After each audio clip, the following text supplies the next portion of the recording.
కరీంనగర్ జిల్లా కొండగట్టులో రాష్ట్ర ప్రజల సుభిక్షం రైతుల సమస్యల పరిష్కారం కోసం గిరి ప్రదక్షిణ నిర్వహించనున్నట్లుగా ఎమ్మెల్యే మేడిపల్లి సత్యం తెలిపారు. గురు పౌర్ణమి సందర్భంగా వర్షాలు సమృద్ధిగా కురవాలని, రైతులు సంతోషంగా ఉండాలని కోరుతూ ఈ కార్యక్రమం చేపడుతున్నట్లుగా వెల్లడించారు. కుల మత రాజకీయాలకు అతీతంగా నాయకులు, కార్యకర్తలు స్వచ్ఛందంగా ఈ కార్యక్రమంలో పాల్గొనాలని పిలుపునిచ్చారు. ప్రత్యామ్నాయ పంటలపై ప్రభుత్వం రైతులకు అవగాహన కల్పిస్తుందని తెలిపారు. కొండగట్టు, వేములవాడ, ధర్మపురి క్షేత్రాల అభివృద్ధికి చర్యలు చేపడుతున్నట్లుగా ఆయన పేర్కొన్నారు. ఒక తట్టెడు మట్టి తీయలే, 10 రూపాయల పైసలు కూడా వాళ్ళకి ఇవ్వలే. ఇది ఎక్కడికైనా నేను చర్చకు సిద్ధం.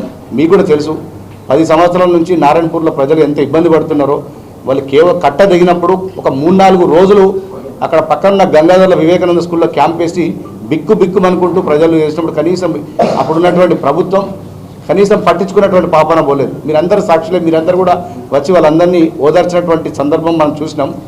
ఇలా వాళ్ళే మళ్ళీ కొంతమందిని రెచ్చగొట్టి, ఊరందరినీ కాదు కానీ కొంతమందిని రెచ్చగొట్టి ఈ ప్రాజెక్టు పూర్తయితే కాంగ్రెస్కి ఎక్కడ పేరు వస్తుందో, ఎమ్మెల్యే గారికి ఎక్కడ పేరు వస్తుందని చెప్పి ఒక దుర్బుద్ధితోటి వాళ్ళు కుట్రలు చేస్తున్నారు. కావాలని చెప్పి లేనిపోని విధంగా ధర్నాలు కానీ అట్లాంటివి చేస్తున్నారు. మేము ఖచ్చితంగా చెప్తున్నాం, ఇప్పుడు ఎన్ని ఇళ్ళు తీసుకుంటామో అన్ని ఇళ్ళు తీసుకుంటాం.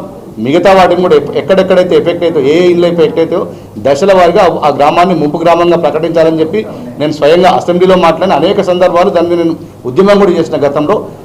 నాకు ఎప్పుడు అవకాశం వచ్చినా అసెంబ్లీలో అనేక సందర్భాల్లో నేను ప్రస్తావించాను. అదేవిధంగా ముఖ్యమంత్రి గారికి వేడుకున్నాను, ఉత్తమ్ కుమార్ రెడ్డి గారికి వేడుకున్నాను. ఖచ్చితంగా ఏ ఇళ్ళు అయితే ఎఫెక్ట్ అయితే అవన్నీ కూడా తీసుకుంటాం.